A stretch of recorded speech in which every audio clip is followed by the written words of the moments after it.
तोर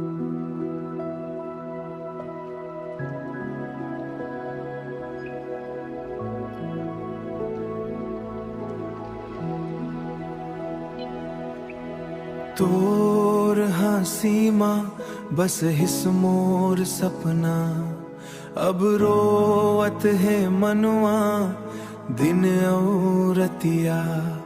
तय छोड़ के चल दिस माया के डगरिया, सूना पड़ गे मोर दिल के नगरिया, सूना पड़ गे मोर दिल के नगरिया। तोर बिना मोर जिंदगी सूना रे, तोर बिना मोर जिंदगी सूना रे। मैं लागे अब गाँव गली दूना रे, आँखिले आंसू झरझर गिरते।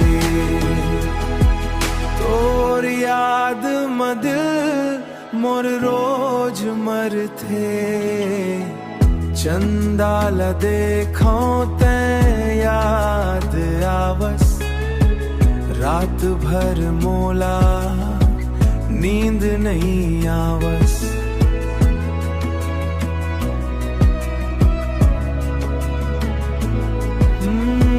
कसम खाए रहे संग जिए बर, काबर छोड़ दिस मोला रोए बर।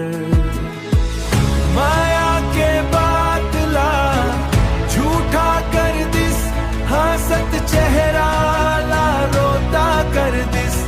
अब ता मोर गीत मां सपना सब बिखर गए, तोर बिना मोर जिंदगी सूना रे।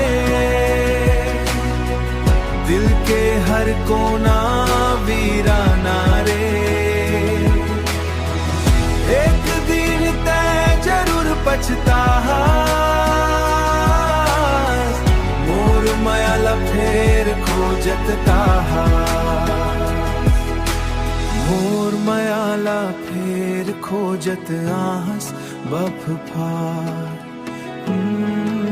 मायाला फेर खोजत आहा।